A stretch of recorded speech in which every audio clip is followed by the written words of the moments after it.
Shalom, selamat datang. Kembali pada hari ini kita akan mempelajari firman Tuhan. Tema yang akan saya ambil pada hari ini adalah persekutuan, atau dalam bahasa Inggris kita mendapatkan kata fellowship, companionship, partnership, dan friendship. Kita sering mendengar saudara-saudari kita berkata, mari kita bersekutu. Apa itu bersekutu? Kalau kita lihat dalam dalam bahasa Inggris, fellowship artinya itu berkumpul bersama. Lebih ke arti konotasi untuk orang-orang yang mempunyai iman yang sama untuk beribadah di dalam suatu ruangan untuk membahas firman Tuhan, membahas tentang Tuhan. Kata companionship itu bisa diartikan juga bahwa kita memiliki banyak orang di sekitar kita, khususnya yang ada di dalam lingkungan keluarga kita sendiri. Friendship bisa diartikan bahwa kita mempunyai teman, kita sering jalan, kita sering keluar bersama, bersekutu, menonton film, menonton acara olahraga, dan sebagainya. Friendship artinya kita mempunyai banyak teman. Partnership artinya juga adalah bersekutu, lebih ke arah usaha, bisnis, investasi. Jadi sangat penting untuk kita bisa mengetahui apa arti persekutuan menurut Alkitab. Kita buka di dalam kitab Filipi 4 ayat 15. Rasul Paulus menulis, kamu sendiri tahu juga, hai orang-orang Filipi, pada waktu aku baru mulai mengabarkan Injil, ketika aku berangkat dari Makedonia, selain kamu tidak ada satu jemaat pun yang mendukung aku dalam hal pemberian dan penerimaan. Saudara, Filipi 4 ayat 10-20 menceritakan bagaimana Rasul Paulus ketika memberitakan firman Tuhan, ia sangat membutuhkan bantuan orang-orang di kota itu, di kota Filipi. Paulus mengatakan bahwa ia dibantu oleh suatu keluarga di dalam hal pemberian dan penerimaan. Mungkin pemberian bisa berupa uang, bisa berupa makanan atau pakaian, atau untuk tempat tinggal di mana Paulus sedang berjalan dan mengabarkan kabar sukacita. Kita perlu tahu bahwa di dunia ini banyak rasul-rasul Paulus yang sampai saat ini terus berkeliling ke seluruh dunia untuk memberitakan firman.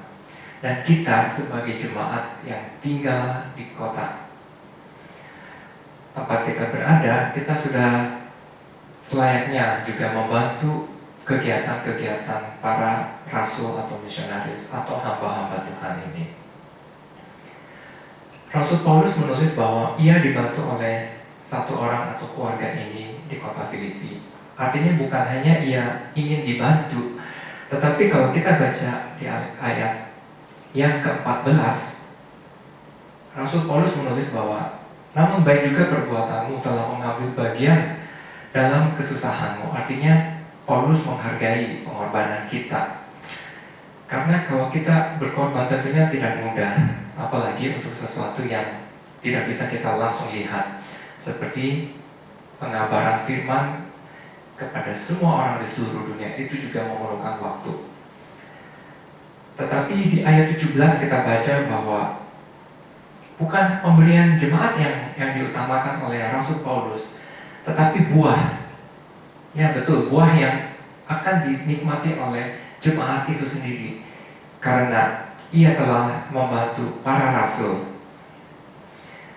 Kita percaya bahwa selain jemaat juga banyak orang-orang yang bisa membantu kita di dalam mengembangkan iman, mengembangkan pengetahuan kita tentang Alkitab, yaitu melalui para rasul, para pengajar, para guru, dan juga tentunya semua orang yang Tuhan berkenan kepadanya. Kemudian hal utama apa yang kita dapati dari persekutuan ini? Kita baca di 2 Korintus 6 ayat 14. Firman Tuhan berkata, "Janganlah kamu merupakan pasangan yang tidak seimbang dengan orang-orang yang tidak percaya, sebab persoalan apa yang terdapat antara kebenaran dan kedurhakaan, atau bagaimana terang dapat bersatu dengan gelap." Di kitab Korintus ini dikatakan bahwa kita pertama harus terus bersekutu dengan orang-orang yang percaya, karena dunia ini penuh dengan kegelapan. Bagaimana caranya? Intinya kita baca di ayat ke-13, 2 Korintus 6 ayat 13, bahwa kita harus membuka hati kita lebar-lebar, karena terang tidak dapat bercampur dengan gelap, sama dengan air tidak dapat bercampur dengan minyak. Tujuannya adalah agar kita tetap berada di dalam terang itu, karena Tuhan berkata di ayat ke-18 bahwa Tuhan ingin menjadi Bapa kita, dan biarlah kita menjadi anak lelaki dan anak perempuannya, karena kita semua adalah anak-anaknya. Di dalam terang kita akan terus bersekutu bersama Bapa yang adalah terang. Kalau kita lihat di bab sebelumnya, Filipi 2 ayat 1 berkata tujuan persekutuan. Kita baca Filipi 2 ayat 1. "Jadi karena dalam Kristus ada nasihat, ada penghiburan kasih, ada persekutuan roh, ada kasih mesra dan belas kasihan." Di dalam persekutuan kita akan merasakan kasih Tuhan. Kita akan banyak mendapat nasihat-nasihat yang kita butuhkan di dalam menjalankan kehidupan ini. Kita akan mendapat belas kasihan dari orang-orang yang ada di sekitar kita, karena roh Tuhan ada pada kita semua. Seperti Yesus yang mengosongkan diri menjadi hamba dan menjadi sama seperti kita, yaitu manusia, yang dapat kita baca pada ayat ke-6 dan ke-7. Saudara-saudari yang terkasih, Yesus sendiri yang adalah Tuhan mau merendahkan diri menjadi hamba, menjadi sama dengan kita, menjadi manusia. Maukah kita bersekutu dengannya?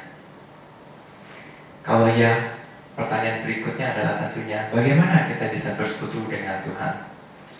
Kita baca dalam kitab Filemon 1 ayat ke-6. Firman Tuhan berkata, "Dan aku berdoa agar persekutuanmu di dalam iman turut mengerjakan pengetahuan akan yang baik di antara kita untuk Kristus." Sekali lagi kita melihat bahwa imanlah yang pegang peranan. Kita perlu memiliki iman yang percaya kepada Yesus Kristus, agar kita bisa bersekutu dengan orang-orang pilihan Tuhan. Juga di Filemon 1 ayat 6 ini bicara mengenai kasih. Kita tahu dari kasih ini kita akan bisa banyak memberikan kegembiraan, bukan hanya untuk diri kita sendiri, tetapi juga untuk orang-orang yang ada di sekitar kita.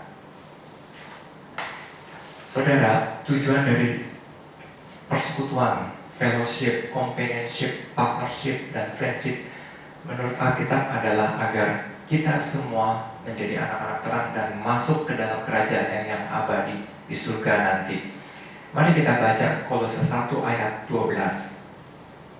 "Dan mengucap syukur dengan sukacita kepada Bapa yang melayakkan kamu untuk mendapat bagian dalam apa yang ditentukan untuk orang-orang kudus di dalam kerajaan terang." Saudara, kita baca di kitab Kolose 1 ini di ayat ke-13 bahwa Tuhan Yesus telah memindahkan kita dari kerajaan gelap ke dalam kerajaan yang terang. Tentunya Tuhan tidak ingin kita sendiri berada di dalam kerajaan Bapaknya atau di dalam kerajaan terang ini. Maka baiklah kita bersekutu bersama orang-orang yang ada di sekitar kita, dan kita membagikan kasih dengan iman kepada Yesus Kristus, bahwa kerajaan Allah sudah ditentukan untuk orang-orang yang kudus. Maukah kita menjadi penyalur berkat, penyalur kabar sukacita ini kepada orang-orang yang ada di sekitar kita? Tuhan Yesus memberkati kita semua.